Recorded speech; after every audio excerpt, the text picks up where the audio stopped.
Hey, it's Miss Kelly Michelle. Welcome back to my channel. Now, I know you didn't get a video from me last week because I was on vacation, but I'm back and I have some updates for you guys. So this video is about the importance of addendums and what's happening with those 4 condos I told you about in my last video. So let's go ahead and get into it. Now, in the past, I have talked to you guys about the importance of having addendums to protect yourself when you are doing rental arbitrage. So these addendums would go in the lease when you're doing rental arbitrage to make sure you can do certain things with the property and you are protected if you need to get out of the property for no fault of your own, basically. And I'll explain that a little bit further. Now, the reason why we're talking about addendums is because I've had some things come up, really 2 things come up, right? Not anything that I personally have to deal with, but they do affect my business. So on those 4 condos, we have an HOA who basically have put a rental cap on how many properties can be rented in the community.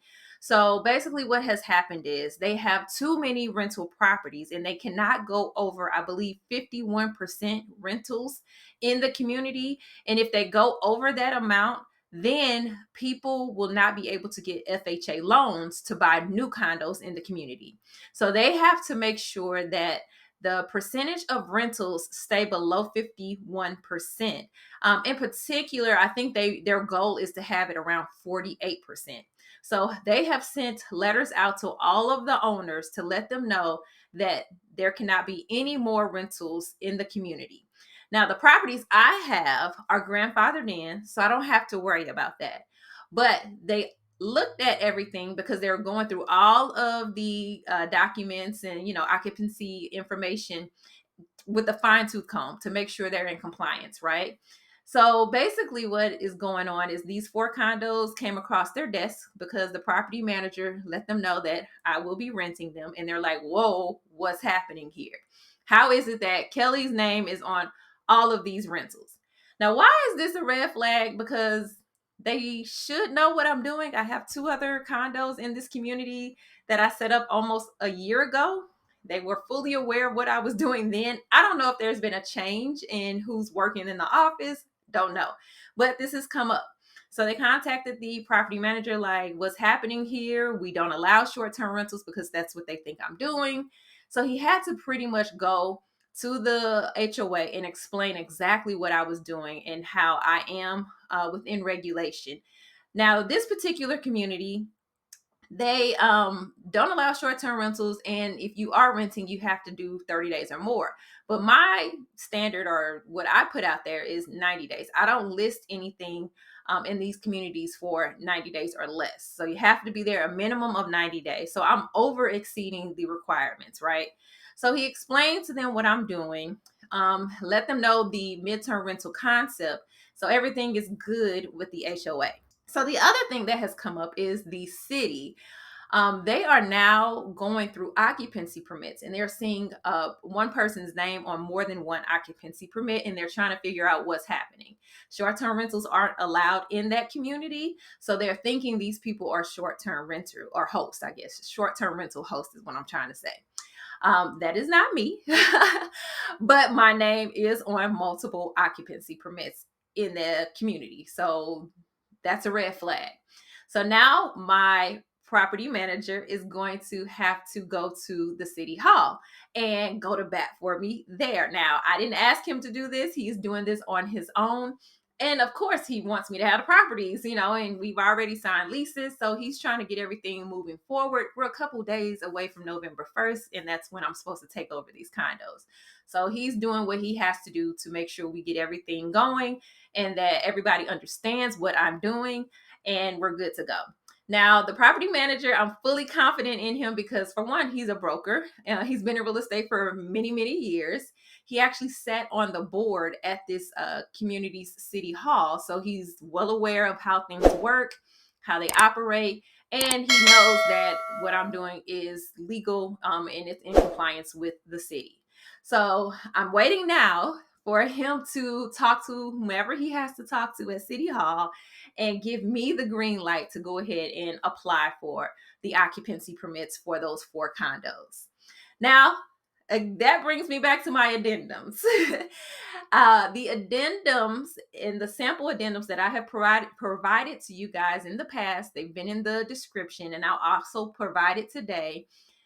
These are some things that can help you. Now, you don't have to use the exact wording, but it gives you some ideas of what you can put in your leases to protect yourself. But one in particular addendum that I use is the one where it says that if the HOA or the city changes the ordinances or bylaws and it negatively affects my business, causing me not to be able to do business, I can get out of my lease with no penalty. Okay, so that's basically the gist of what the addendum says. Now you have a scenario of why that is so important. Now I am fully confident that everything is going to work out. I am going to get these condos. Everybody's going to be okay with it, what I'm doing, and no problems, right? So I'm not going to worry about it. But just in case I had to, I would be able to get out of those leases and get my first month's rent, my deposit. Now, the only thing I might have be out of is the money I've spent on furniture so far, but I can also return some things or just resell it or just keep it and use it for another property in the future. So that wouldn't be a big deal. But we're not going to speak that into existence because everything's going to work out. And the next video I come back to you with, I'm going to show you one of those condos that we have, and it should maybe be mostly finished. I can't say it will be all the way finished, but I'll show it to you. I'm not going to do a setup video because I've done that in the past. If you want to see how I set up some properties, you can see some of my other videos. So I'm not going to walk you through that, but I'll just let you guys know and show you what is happening with one of them, okay? All right, so if you want those sample addendums, make sure you look in the description below and download that, okay? So you have it for yourself, and make sure you change it to fit whatever needs you may have. Also, if you want to learn more about midterm rentals and how to start your own midterm rental from beginning to end, I have my online course, Cash Flow Through Midterm Rentals. That is located down below in the description as well. Click on that link and you can get more information on what is in that online course. Now, for those of you who already have a property, you might be a long-term rental landlord, or you might have had a short-term rental and you want to convert those over to midterm rentals. I do have a owner intensive program, and the owner intensive program basically just gives you the meat of what you need just to convert your property over. So if you want information about that, that link is in the description below as well. I will be doing another owner intensive in November, so you can check that out, see if you want to be a part of it. I only allow a small group of people, no more than 10 people into the program, just so that I can dedicate the attention I need to dedicate. But you basically get the online course. We get 2 group calls, so you all can get support and ask any questions you may need to ask. You also get monthly accountability calls, and you'll be joining other students from the Cash Flow Through Midterm Rentals program, the main program. We all get on an accountability call and we share with each other what's happening. We learn from each other, and it's a great call. We actually just had one yesterday. So if you're interested in that, go ahead and click that link below. Learn about the owner intensive program if you already have a property and just want to switch that over. Now, if you don't have a property and need to start from scratch, you need to get to the Cash Flow Through Midterm Rentals, the main program, so you have everything you need to be successful.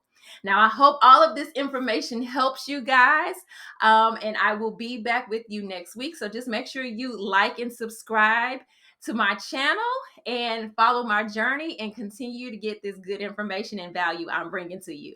So I will talk to you guys later. Hope you enjoy the rest of your day. Bye.